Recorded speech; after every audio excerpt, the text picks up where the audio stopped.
اور یہاں کی جوڈیشری نے عوام کے لیے تو کبھی کوئی فیصلے کیے ہی نہیں. انہوں نے تو جو فیصلے کیے ہیں وہ اسٹیک ہولڈر کے لیے نہیں کیے ہیں. جوسف، سارے تو فیصلے ایسے نہیں ہوں گے. مطلب اب ساری جوڈیشری کو تو ایک صف میں میرا خیال ہے کھڑا نہیں دیکھو، ہم نے دیکھنا ہوتا ہے کہ جوڈیشری کے اندر سے آؤٹ پٹ کیا آ رہی ہے. جوڈیشری کے اندر سے کیا عوام کے لیے حقوق نکل کے آ رہے ہیں یا ایک مخصوص طبقے کے لیے نکل کے آ رہے ہیں. تو پچھلے 70 سال کی تاریخ کے اندر جو چیزیں نکل کے آئی ہیں اس کے بینیفیشری تو یہاں کی حکمران کلاس ہے. عوام کے پاس تو آج بھی بنیادی حقوق نہیں ہے. عوام کے پاس تو آج بھی اسی طرح رول رہی ہے جس طرح 1947 سے اچھا، رول اسی رہی. پوائنٹ پہ آ جاتے ہیں دوبارہ. اسٹیک ہولڈر بھی آپ کہہ رہے ہیں کہ وہ بھی تیار ہیں، جو مافیا کی شکل میں ہیں، یہ اقتدار پہ قبضہ ہونے کے لیے ہیں، یا میاں نواز شریف صاحب کا آپ نے ذکر کیا. اس کے علاوہ بھی پولیٹیکل پارٹیز ہوں گی؟ نہیں، اس کے علاوہ طریق انصاف بھی اسٹیک ہولڈر ہے. میں نے کہا کہ اس کے 2-3 فیس ہوں گے. پہلی لڑائی ہوگی وکیلوں اور ججز کے درمیان. دوسری آگے چل کے یہ پھر ایک سیاسی رنگ میں ڈل جائے گی. اس میں جو سیاسی لوگ ہیں وہ اس میں فائدہ اٹھانے کی کوشش کریں گے. لیکن یہ ایک بڑی کلیئر لڑائی ہے جس میں اسٹیک ہولڈر یہ لڑائی ہار جائیں گے. اس کی وجہ یہ ہے کہ آج سے پہلے جتنی بھی لڑائیاں ہوئی ہیں وہ کوئی نہ کوئی ایک مارل گراؤنڈ لے آتے تھے.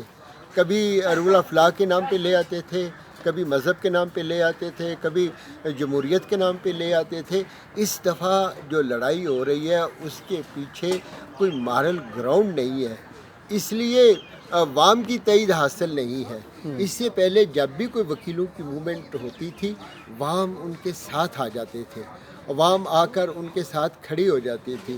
اس لڑائی میں عوام جو ہیں وہ وکیلوں کے ساتھ کھڑے نہیں ہوں گے. وکیل خود ہی لڑیں گے اور جو سیاسی جماعتیں آئیں گی اور وہ جو ہی آئیں گی تو ان کا چہرہ بھی بالکل عیاں ہو جائے گا.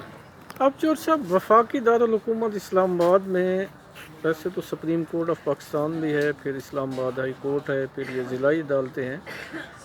اسلام آباد ہائی کورٹ میں اور ضلعی عدالتوں میں کیا ہو رہا ہے؟ کیس کی سماعت ہو رہی ہے، مقدمات ہو رہے ہیں، کیا ہو رہا ہے سر؟ دیکھیں جی، انہوں نے ہڑتال کا اعلان کیا ہوا ہے، مگر اگر کسی وکیل کو فیس مل جاتی ہے تو وہ ہڑتال نہیں کرتا، اور جس دن اسے فیس نہیں ملتی تو وہ ہڑتال کر لیتا ہے.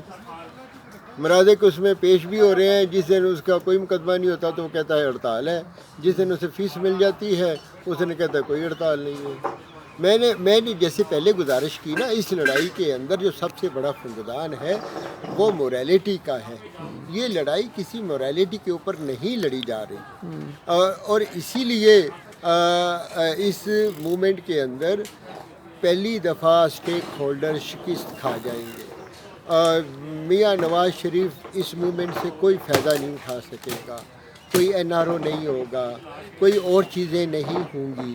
اس کی وجہ یہ ہے کہ یہ لڑائی مارل گراؤنڈ پہ لڑی نہیں جا رہی. اچھا، آپ جوہر صاحب اس کو تھوڑا سا اور مطلب ایک عام آدمی کے سمجھنے کے لیے، ہر کوئی بھی ایشو آتا ہے نا، کوئی کرائسس پیدا ہوتا ہے تو کچھ لوگ نا اس میں رول ادا کرتے ہیں، کچھ مطلب پانی ڈالتے ہیں، کچھ چیزوں کو لیگل پہلو سے دیکھتے ہیں، کچھ اخلاقی پہلو سے دیکھتے ہیں. ایک مطلب دونوں ہی پارٹ ہیں، وکیل بھی پارٹ ہیں، جوڈیشری بھی پارٹ ہے، دونوں ہی آمنے سامنے ہوتے ہیں، ظاہر دونوں نے مل کے ہی چلنا ہوتا ہے. تو یہ مطلب اس کو اب اینڈنگ کس طرح ہونی چاہیے، یا آپ کیا تجویز کرتے اگر آپ کو یہ ٹاسک ملتا کہ جوہر صاحب یہ مسئلہ حل کراؤ؟ آپ نے وہ سوال پوچھ ہی لیا جس سے میں بھی شاید وائٹ کرنا چاہ رہا تھا اور آپ نے بھی ابھی تک نہیں پوچھا تھا. دیکھیں، یہاں پہ لڑائی ختم کون کراتا ہے وہ آپ کو پتہ ہے، لیکن وہ طاقت اس دفعہ لڑائی ختم نہیں کرائے گی. اس کی وجہ یہ تھی کہ جب پچھلی موومنٹ چلی تھی افتخار محمد چودھری کی، اس کو بہت گالیاں پڑی تھی، اور ایک ہمارا پنجابی کا محاورہ ہوتا ہے وتر دبنا. انہوں نے وتر دبایا ہوا تھا کہ پچھلے 10-12 سال سے وہ خاموش تھے کہ کسی طریقے سے یہ ہمارے قابو آئیں اور ان کو بتائیں. اب وہ بالکل خاموش ہوں گے اور خاموشی سے یہ سارا تماشا دیکھیں گے. انہوں نے صلح کرانی ہوتی ہے وہ صلح نہیں کرائیں گے اور یہ لڑائی آگے چلے گی۔ اچھا، یہ کرونا کے دوران بھی مطلب اگر آپ بہتر جانتے ہو کتنا عرصہ عدالتیں بند رہی ہیں؟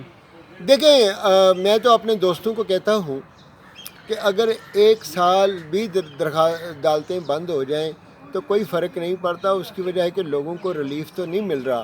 ہاں اگر 2 دن جمعدار نہیں آتا، جھاڑو دینے والا نہیں آتا تو معاشرے کے اندر بہت نقصان ہو جاتا ہے۔ بس تھینک یو ویری مچ، بہت شکریہ چور صاحب، بہت شکریہ، آپ نے اوکے، وقت دیا، ایک اہم تھینک ایشو یو، پہ تھینک آپ نے یو، بات تھینک کی یو، اور تھینک یو، یقیناً تھینک یو۔ اس بارے میں لوگ جاننا چاہ رہے تھے۔